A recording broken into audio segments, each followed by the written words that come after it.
Bonjour à toutes et tous. Avant de commencer ma présentation, permettez-moi de vous remercier de nous avoir donné l'opportunité de débattre autour d'un sujet très important qui est le français en contact et en contexte. Alors, pour ce qui est de ma communication, ça sera intitulé La contextualisation et choix des contenus pédagogiques en cours de langue française, et ce, entre défis et approches pratiques, à travers le cas des étudiants de la filière de biologie de la faculté des sciences Chouaib Doukali d'El Jadida, au Maroc. Alors, notre plan s'annoncera comme si. Donc, nous commençons avec un petit rappel des éléments du contexte, problématiques et objectifs de notre recherche, puis nous passons au cadre conceptuel théorique qui a guidé notre recherche, en passant au quatrième point à travers, avec la méthodologie de la recherche, la démarche de l'enquête du terrain, puis l'interprétation, la discussion de nos principaux résultats, et nous présentons en dernier point notre intervention didactique qui est autour de la conception d'un nouveau dispositif de formation contextualisée.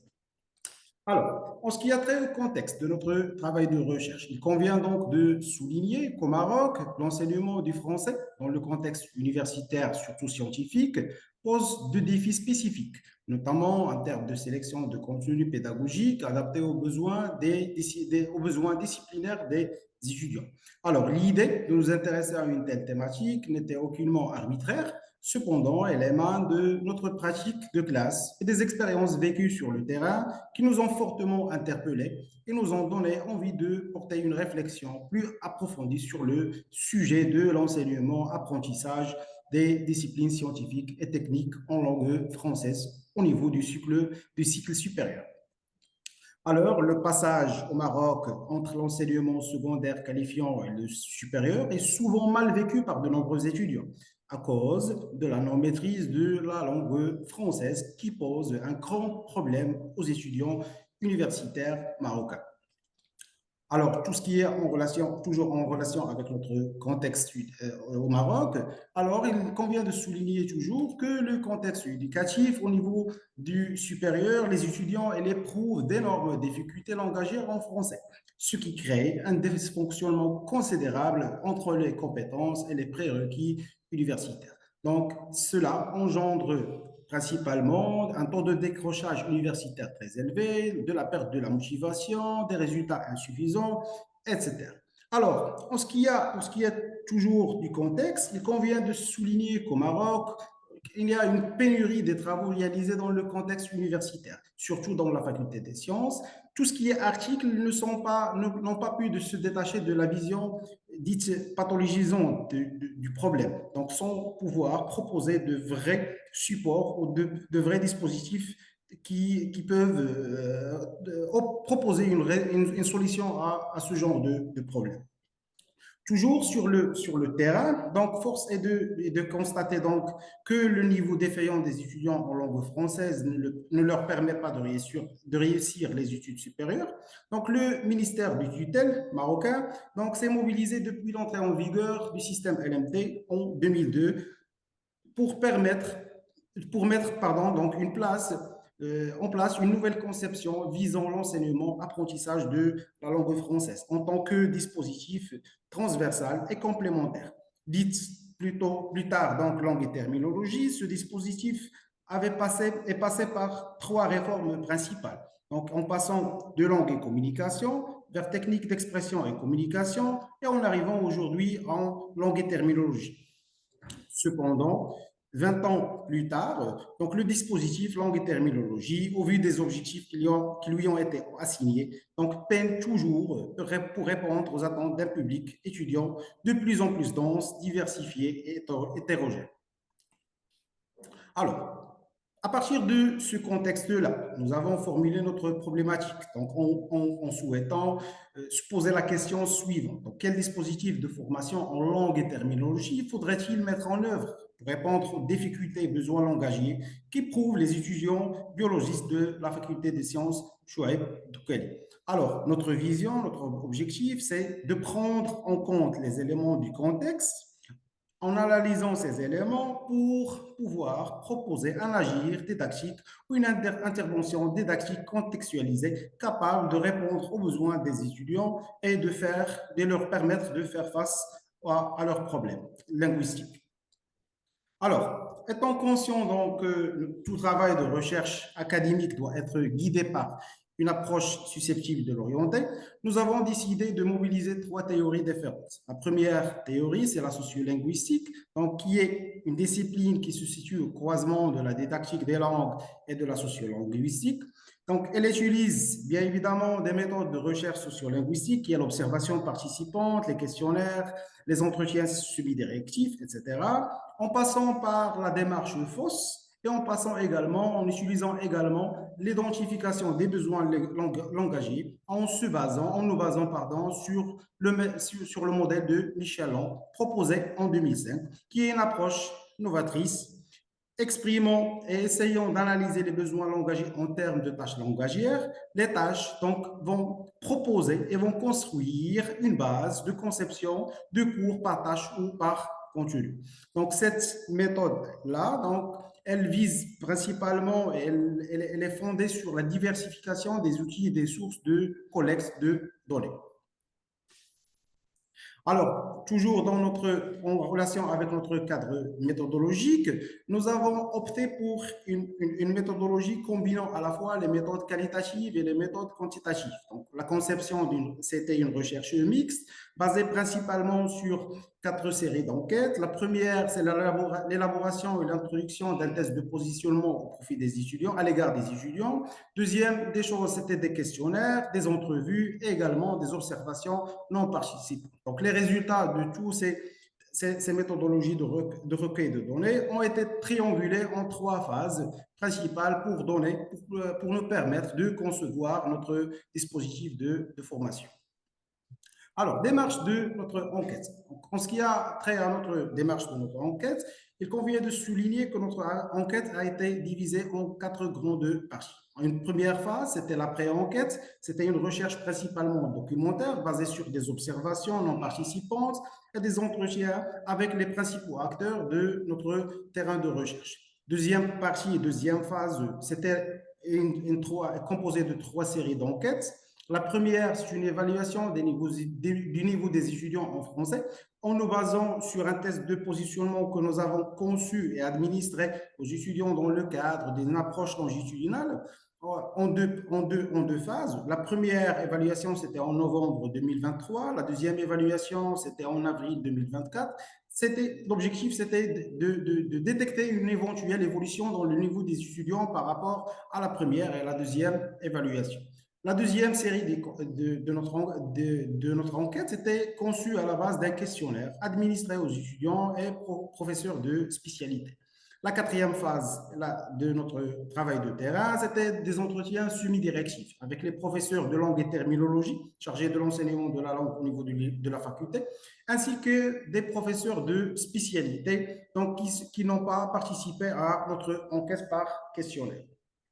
Alors, pour ce qui est des résultats de notre recherche, donc, notre pré-enquête nous a permis d'identifier les compétences langagières les plus nécessaires. Donc, au terme de cette phase, les étudiants et les professeurs universitaires ont jugé que les compétences de la compréhension de l'écrit, de la compréhension de l'oral et de la production orale sont les principales compétences langagières dont l'étudiant aura besoin au cours de son passage par la première année universitaire.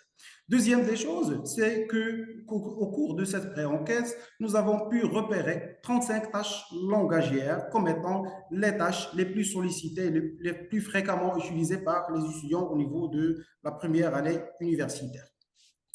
Alors, deuxième constat, c'est par rapport aux cours de langue et terminologie enseignés actuellement au niveau de l'université. Alors, nous avons constaté qu'aucun document officiel traitant le cours de langue et terminologie et en définissant ses objectifs n'est existant. Donc, les professeurs sont amenés à formuler leurs propres objectifs et leurs propres syllabus. Pour ce qui est de l'organisation des étudiants dans les groupes de classe, cette organisation se fait aléatoirement. Aucun test de positionnement n'est prévu en début de l'année. En termes de contenu, donc le contenu dispensé tourne autour de 3 thématiques principales. Un cours de typologie de discours scientifique, un cours d'argumentation, une introduction aux théories de la communication. Cependant, il convient de souligner et de noter que le même contenu est dispensé à l'ensemble des étudiants de la filière. Donc, cela nous a interpellés et nous a poussé à se poser la question, est-ce qu'il s'agit du même public? Est-ce qu'il s'agit du même besoin? Donc, pour que le même cours soit dispensé à l'ensemble des étudiants. Pour ce qui est des pratiques de classe, les cours sont dispensés sous forme d'un cours magistral, donc à partir de nos observations, sous forme d'un exposé monologal, exposé souvent en PowerPoint. Pour ce qui est des pratiques d'évaluation, le QCM, donc les questions à choix multiples, était la principale méthodologie pour évaluer les acquis des étudiants dans les cours. Alors, pour notre deuxième phase de travail sur le terrain, donc l'évaluation du profil linguistique des étudiants biologistes de la faculté des sciences. Donc, la triangulation des résultats de notre premier test avec les résultats de notre deuxième test nous ont permis d'en tirer les conclusions suivantes. Alors, le niveau général en langue française des étudiants inscrits en première année se chevauche principalement entre le niveau A1 et le niveau A2. Elle est accentuée beaucoup plus vers le niveau A2. A2 par rapport à la compréhension, à la compétence de la compréhension de l'écrit, A1 par rapport à la compétence de la production de l'écrit, A1 également par rapport à la compétence de la compréhension de l'oral. Alors, pour ce qui est de notre enquête par questionnaire et par entretien, pour ce qui est du questionnaire, donc les deux publics cibles, c'était les étudiants et les professeurs de spécialité. Un échantillon de 314 étudiants sur 1700 étudiants inscrits en première année, 28 professeurs de spécialité. Pour les entretiens, également, l'entretien a touché les professeurs de langue et terminologie, les professeurs de spécialité. Alors, dans la conception de notre questionnaire, nous nous sommes fixés 4 catégories de questions en termes de contenu. Donc, la première catégorie a regroupé l'ensemble des questions en rapport avec le rapport des étudiants et leur représentation vis-à-vis de la langue française et de son enseignement. La deuxième catégorie était par rapport aux difficultés langagières rencontrées par ces étudiants. Troisième catégorie, c'était par rapport à l'identification des besoins langagiers situationnels des étudiants biologistes. Puis, dernière partie de catégorie de questions, c'était par rapport aux avis, attentes et propositions par rapport au cours de langue et terminologie dispensés au niveau du département de biologie. Alors, pour ce qui est des résultats, donc la triangulation des résultats de l'enquête par questionnaire et de l'enquête par entretien nous a permis de tirer un certain nombre de conclusions. Par rapport à la première catégorie de questions, nous avons trouvé que le déficit langagière est présent chez les étudiants de la première année. Ils ont un niveau débutant, voire faux débutant à 1, à 2. Donc, ils ont toujours un recours à l'alternance entre l'arabe et le français. Leur rapport faible à la langue en dehors de la situation du cours. Ils ont également des représentations plutôt négatives par rapport à la langue française et son statut en tant que langue de recherche au sein de la communauté scientifique. Deuxième catégorie de questions, nous avons également tiré les conclusions suivantes. Donc, il y a une incapacité à comprendre les contenus de spécialité, dispensés soit en cours magistral, en travaux dirigés ou en travaux pratiques, à l'écrit comme à l'oral. Il y a un problème par rapport à la complexité de la langue de spécialité. Il y a moins de difficultés en rapport à la compétence réceptive de l'écrit. Donc, un vrai état de malaise linguistique en rapport aux autres compétences langagières. Tout cela nous a permis de repérer les tâches langagières difficiles à accomplir. Alors, pour ce qui est de la troisième catégorie, nous avons classé les 35 tâches langagières que nous avons identifiées au début. Donc, nous les avons exposées aux informateurs pour indiquer le point d'échelle, de fréquence et d'importance approprié. Donc, les résultats et les réponses ont été codifiés, puis analysés statistiquement par rapport, soit quantitativement et qualitativement, à l'aide du logiciel SPSS Statistique 21. Alors, tout cela est à travers le calcul de la moyenne de fréquence SPSS et le test ANOVA nous ont permis de tirer les conclusions suivantes. Nous avons pu identifier les compétences langagières les plus sollicitées par les étudiants au niveau de la première année. Deuxièmement, 28 tâches langagières ont été jugées que ce soit par les étudiants, que ce soit par les professeurs comme étant les plus nécessaires. Dernière catégorie de questions, c'était par rapport aux avis, les attentes, propositions par rapport aux cours de langue et terminologie. Donc, les perceptions des étudiants et des professeurs varient entre une insatisfaction totale par rapport aux cours de langue et terminologie, jugée dans la plupart des cas comme pas ou peu très significatif. Donc, comme il est superflu, il est décontextualisé, il est également en totale rupture avec les contenus de spécialité. Donc, les étudiants et les professeurs ont exprimé leurs attentes et leurs propositions par rapport au contenu, donc qu'il doit combiner à la fois tout ce qui est linguistique et tout ce qui est disciplinaire, en se basant principalement sur des supports novateurs et des méthodes didactiques et pédagogiques plus motivantes. Alors, pour ce qui est de notre intervention didactique, donc c'était la conception d'un nouveau dispositif de formation tenant en considération les éléments du contexte. Dans ce cadre-là, donc dans le cadre de notre intervention didactique, nous avons donc conçu un nouveau dispositif de formation structuré autour d'un ensemble de plans de formation dont l'objectif principal est de renforcer les compétences langagières et communicationnelles des apprenants et dont chacun correspond à une tâche langagière identifiée dans notre enquête de terre. Donc, chaque plan de formation comprend deux modules, donc composés chacun de séquences. Chacun est composé de séquences garantissant une progression pédagogique et une continuité dans les apprentissages. Donc, ce premier plan, par exemple, de formation s'inscrit dans une démarche de lecture fonctionnelle. Il vise, entre autres, à développer chez les étudiants une compréhension stratégique du support de cours, en particulier les polycopiés spécialisés.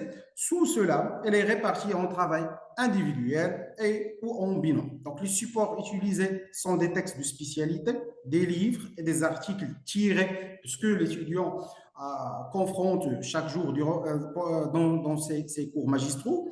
Donc, l'objectif global est d'amener l'étudiant à déchiffrer les éléments structurants du texte pour mieux le comprendre. Donc, il se décline généralement en trois séquences complémentaires.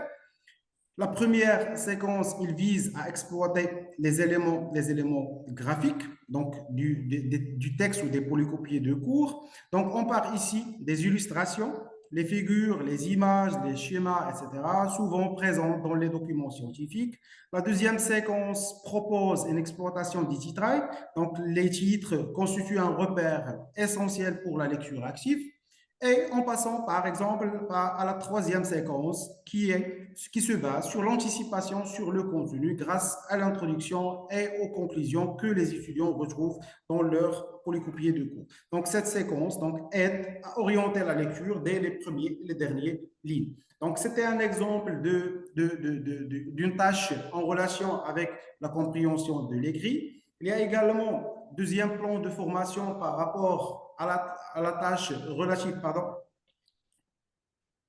Donc, deuxième support donc, par rapport à la compétence de la compréhension de la compréhension de l'oral, donc de l'écrit, pardon. Donc, le module vise à préparer l'étudiant à sa production écrite en lui proposant différentes séquences qui varient entre identification et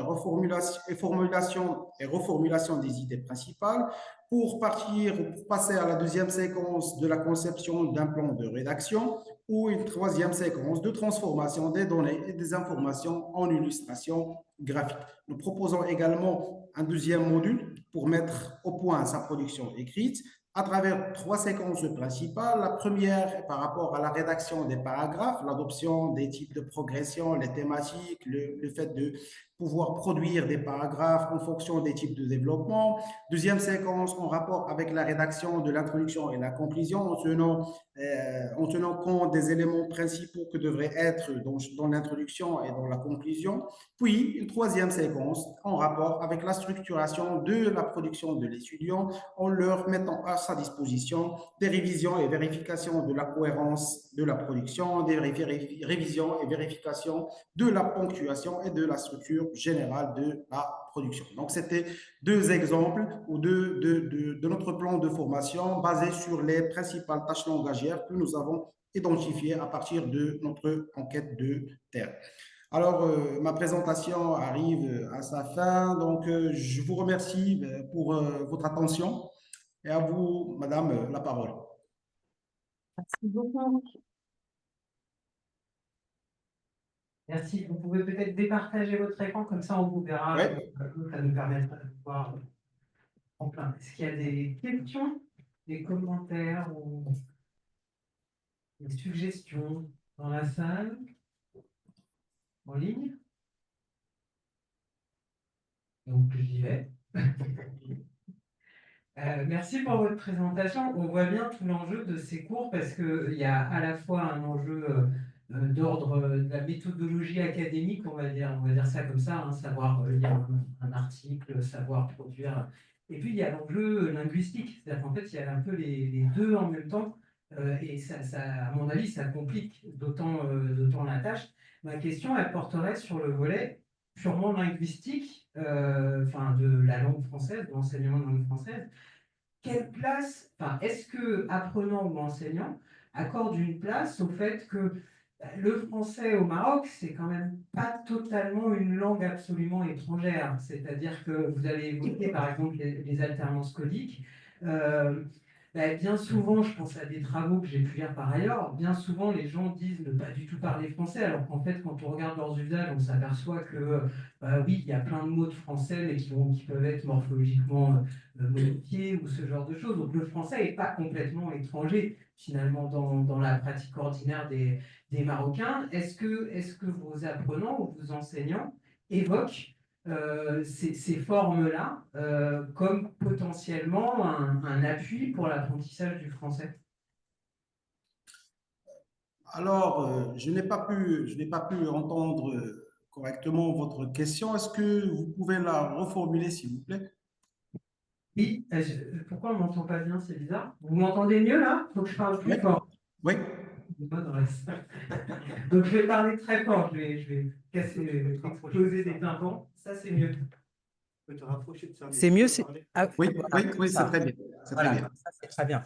Non, je disais sur le volet linguistique du coup de ces cours, hein, vraiment sur l'enseignement du français, euh, quelle place, que ce soit les étudiants ou les enseignants, quelle place ils font au fait finalement que le français, il n'est pas complètement étranger au Maroc. C'est-à-dire que même dans les usages ordinaires, il y a du code switching, il y a des effets du contact, même s'ils ne sont pas reconnus comme ça. Mais est-ce que enseignant comme apprenant, il voit peut-être quelque chose sur lequel on peut s'appuyer, ou est-ce qu'il considère que c'est du mauvais français ou finalement, voilà, qu'est-ce qu'ils en font? Parce que le français, c'est pas une langue totalement étrangère, mine de rien. Oui, donc récemment au Maroc, pour éviter ou pour régler ce problème d'insécurité linguistique ou plutôt de défaillance linguistique chez les étudiants, l'État marocain a opté pour une nouvelle loi cadre. Donc, c'était la loi cadre 51-17.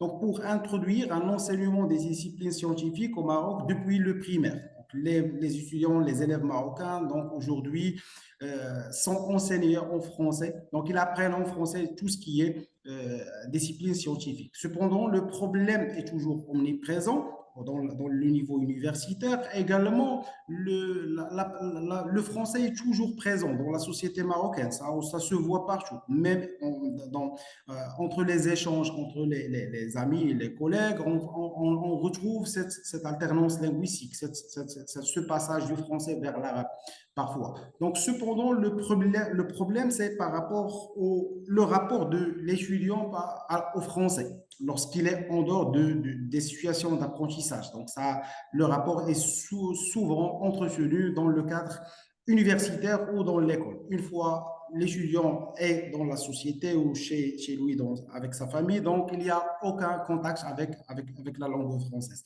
Et ça, c'est ce qui pose le plus de problèmes. Merci. Il y a d'autres questions ou demandes de précision? Oui, monsieur Anciot. Monsieur Anciot.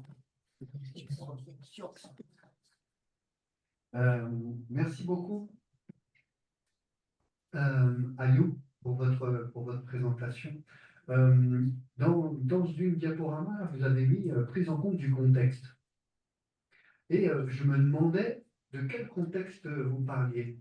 Euh, Par exemple, pour l'enseignement des SVT en Guadeloupe, on réfléchit à plusieurs aspects, mais surtout sur la prise en compte du contexte écologique.